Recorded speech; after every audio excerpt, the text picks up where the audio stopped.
KP ओली जो है ये चाइना के शी जिनपिंग की गोद में जाकर बैठ गए थे और उनको खुश करने के लिए ये एंटी इंडियन कुछ ना कुछ बयान भी देते रहे।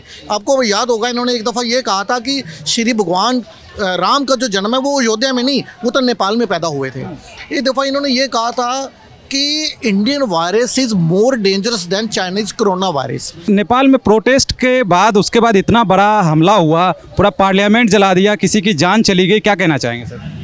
देखें, ये जो मामला जिस तरह का नज़र आ रहा है ये वैसा है नहीं जो ये बताया जा रहा है। सोशल मीडिया इन्फ्लुएंसर के ऊपर इन्होंने बैन लगाया, उससे इनके अंदर रोष हुआ। देखिए, सोशल मीडिया इन्फ्लुएंसर के ऊपर यदि बैन लगा और उसकी वजह से जो हुआ होता, क्योंकि उसके कुछ ही टाइम के बाद वहाँ की कोर्ट ने जो फैसला दिया वो वापस ले लिया। उसके अंदर प्रधानमंत्री का कोई रोल नहीं था वहाँ पे, केपी ओली हैं जो वहाँ पे। लेकिन उसके बावजूद भी वहाँ पे इतना रोष जो युवा में आया, ये कहीं ना कहीं वही ताकतें हैं जिन्होंने श्रीलंका में सरकार गिराने का काम किया, जिन्होंने बांग्लादेश में काम किया, वही ताकतें नेपाल में ये वाला काम कर रही हैं। देखो, नेपाल जो है कोई इतनी बड़ा देश नहीं है। उसकी पॉपुलेशन जो है, मैं आपको बताऊं, उसका जो क्षेत्रफल है वो उतना ही है जितना भारत का एक राज्य छत्तीसगढ़ से लगभग 10% अधिक क्षेत्रफल है इसका। छत्तीसगढ़ की अगर पॉपुलेशन 2.5 करोड़ है तो इनकी 3 करोड़ के आसपास है। लेकिन मैं आपको बताऊं, ये केपी शर्मा ओली जो है जब से ये प्रधानमंत्री बने हैं तभी से किसी ना किसी कंट्रोवर्सी में ये रहे हैं।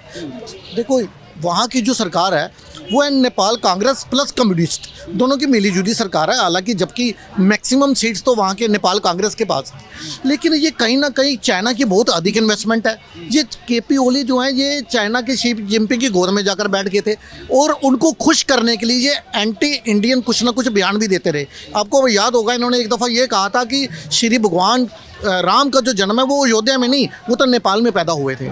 एक दफ़ा इन्होंने ये कहा था कि Indian virus is more dangerous than Chinese corona virus. इन्होंने ये कहा था एक दफ़ा पे। और आपको ध्यान में होगा एक दफ़ा तो इन्होंने नेपाल के नक्शे के अंदर कुछ हिस्सा जो है वो उत्तराखंड का भी दिखा दिया था ताकि शी जिनपिंग खुश हो जाए इनके इन चक्कर में।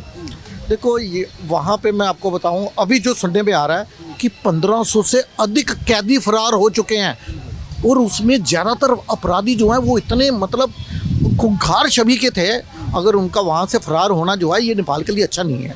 और लगभग सुनने में आ रहा है कि 2 दर्जन से अधिक लोगों की वहाँ पे हत्या हो चुकी है, जिसका हमें बहुत दुख है। क्योंकि वहाँ के लोग भी जो हैं वो भी हमारे से, देखो, वो भी हिंदू भाई हैं हमारे। वहाँ पे मंदिर है, वहाँ हमारी सीते माता का मंदिर बना हुआ है। पशुपतिनाथ मंदिर के ऊपर भी इन्होंने सुना कि कुछ हमला किया, लेकिन वो मुझे लगता है कि जो पशुपतिनाथ के मंदिर के ऊपर जो हमला हुआ है वो इस वजह से हुआ कि भारत को नाराज़ करने के लिए, कि क्योंकि आपको ये केपी ओली शर्मा के कुछ समर्थक थे जिन्होंने ये वाला काम किया। लेकिन जो डीप स्टेट है जिसका ये लग रहा है कि उसी का हाथ है, लेकिन ये कामयाब नहीं होगी।